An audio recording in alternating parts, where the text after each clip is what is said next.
happy birthday to you, Abai Sumeera. गिबियावहाय बयनिसिमबो अननाय मोजां मोननाय बावहरनानै बरायनाय थाहैबाय। आं मोनसे फिसा भिडिअ लानानै फैदों। इन्ट्र' भिडिअ बधय नायनानै नोंसोर मिथिखाबाय। फिसौ सुमिरा नार्जारिनि गिबिथि बोसोरनि बार्थडे दिनैहाय 6 एप्रिल माने फिसौजो माने आंनि बेवाइ गिदिरनि फिसाला गिदिरनि फिसौजो जाहैबाय आरो। दा मोनसे मेम'रि हिसाबै आं माने फिसा मोनसे भिडिअ बानायनाय जादों। दा बेखौनो नोंसोरो नायदो आरो नायनानै नोंसोर आशीर्बाद हो आरो। दा नायलांदो बिदिबा दे।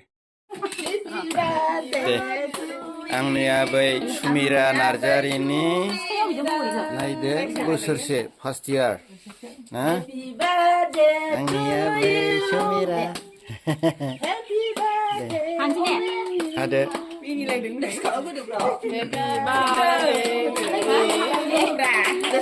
आरोबाव हाबावदो नायदो आबै नायदो जाबाय औ खोमोदो happy birthday to you Abai Sumeera एरहांदो दे एरहांदो सुखुआ मा जाखो बेलाय आखाइजों बिमाया दौदो ससिनालाय ससिनालाय दौदो एसे दौजोबदो जादो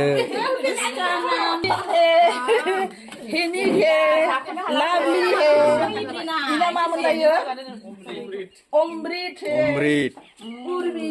उर्बी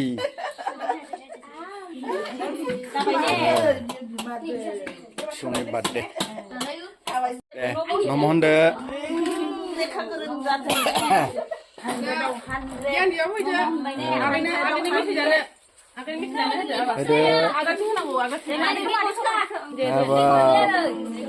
गस्ला मोनबाय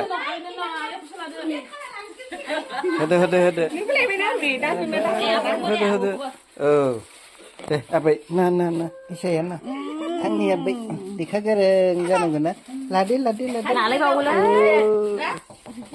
आंनि आबैया खगा दामबाय मिनि हालोलो मिनि रोंबाय दिन्दिंबाय ना बोसोरसे जाबाय दादा बिया गिबोबाय औ हाबाब लानो जायगा गैया बाहा लानो बेलाय दे फिसौनि माने सिगां बोसोरनि बार्थडे दा बेखौ माने मोनसे मेम'रि हिसाबै लानाय जाबाय आरो माने बिसोरो गासिबो बाय फिसौजो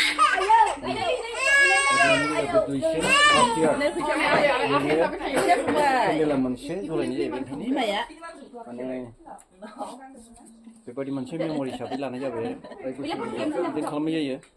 दा आशीर्बाद होदो फिसौनि जेनाखि बार्थडे माने बयबो गथ' गथायखौ खांनानै फिसौ फिथाइफोरखौ देरिलावै समाज सिबिग्रा समाजाव सिबिजानो हानाय बयजोंबो आरो बयखौबो सिबिनो हानाय जाहाथे बेदरन जायो आबै सुमिरा हेपि बार्थडे टु इउ खगा दामबाय मिनि रोंबाय आबैया ना रायलायनोबो रोंबाय